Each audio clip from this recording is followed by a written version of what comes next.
So I'm going to tell you just a quick little story to start off. I was teaching a technical writing class in fall of 2022. And we looked at a range of different tools that said, hey, we're going to make life easier for the writer. We're going to do things for them. They're generative AI-based tools. And my students reviewed several of these tools. And at the end, we wrote a big report that said, these tools are all terrible. Right? They actually will do damage to your work, and they will make it harder for you to get your work done. And then a month later, ChatGPT exploded, and everybody said, like, wow, this stuff is great. And we all looked at people going like, what are you talking about? This is the same technology we just looked at that is, in fact, terrible. But now it's in a chatbot, right? Which makes a huge difference. And so I wrote up this description of this assignment because I thought it might be useful for other people and published it in this thing called Text Gen Ed, which is one of the first books of like assignments for classes using AI, right, in a broad range of different kind of writing contexts. But this got me thinking about like, well, why are some people all in on the hype? Why are they believing things that are clearly untrue, like when the CEO of Google says AI is more important than electricity in terms of moving humans forward? I'm like, there is no possible way that is true. Also, AI is not very good at doing most of the things they claim it's good at, right? And so for me, my interest became, how do I get students to understand as a critical literacy how these things work and how they don't work, and what they can use them for, and what they shouldn't use them for, right? And if they really fully understand how they work at the kind of center, they're designed to make human-sounding language and output that. They're not designed to make correct language, right, or information that is true. They're designed to make words that sound like human words. And as students understand this, they can start saying like, oh, this is where it's going to help me, this is where it's not going to help me, right? And so my colleague, former colleague, Nupur Ranade and I, we did a special issue of Computers and Composition, which is one of the earliest pieces in writing studies to tackle this, because people are saying like, oh, our jobs aren't going to go away. AI is going to replace teachers. AI is going to replace writers into various jobs. Now, I've been talking to a lot of employers who employ writers, and they're like, no, that's not true. Because AI cannot actually replace the writers, because A, it can't do anything without being told what to do, and B, you need to have expertise as a writer to evaluate the output.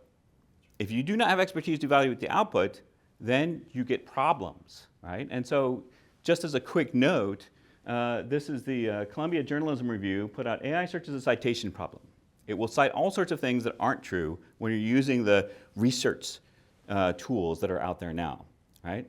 And one of the big challenges there is that the ones that you pay more money for are more confidently incorrect. So it's really hard to convince them they're wrong and actually get good value out of them, right? And I think we'll see as more and more companies start saying, oh, we'll just replace people with AI, they're going to realize like, no, we're going to bring people back in to evaluate the outputs because they're producing stuff that's not right, right?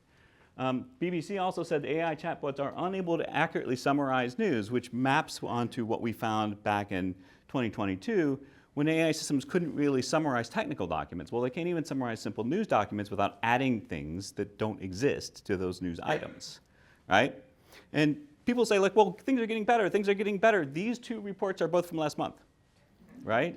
It's not like we can actually see this huge, they are getting better, right? They can do certain things better. But I think it's really important for us as faculty, as people in industry, to help students especially, and people who are going to be working in these industries, understand what the spaces are where they're going to be helpful, like for brainstorming. And I like the idea of like, tell it to be a reviewer and interviewer, right? As Steve just said, like, and have it interview you and give it questions back, right? You can have a 24/7 tutor available where you're always bouncing ideas off of. These are not bad things. I'm not saying don't use AI. I do have colleagues who are saying, like, really, we should push back against teaching AI at all in writing studies and kind of refuse it. And I don't fall into that camp. I say, I think we need to teach the critical literacy approaches to AI in order to figure out how to use it well, right?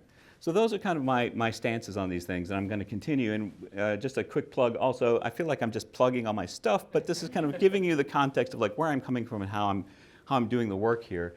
My colleague Nupur and I also have a book coming out, Composing with AI, which is going to be a digital open access book so people can read about how lots of different people are thinking through and struggling with these same issues of where do we use AI and how do we teach students to use it really, really well. Some really fascinating stuff in there, talking about multimodal AI, producing images, working with things about how we get AI to recognize and reproduce different kinds of style, right? So writing styles in particular. And there are, of course, like how do different journals and different avenues for publication, how are they thinking about AI? Are we allowed to use AI as faculty? Answer, no, right? Should we use it for peer review? Also no, right? But I mean, where are the places where we can use it and where we can't use it, and how do we evaluate that? So this might be less than 4 minutes, but I'll go ahead and yield the rest of my time and be happy to talk about this stuff for hours and hours with the rest of you later. Thanks.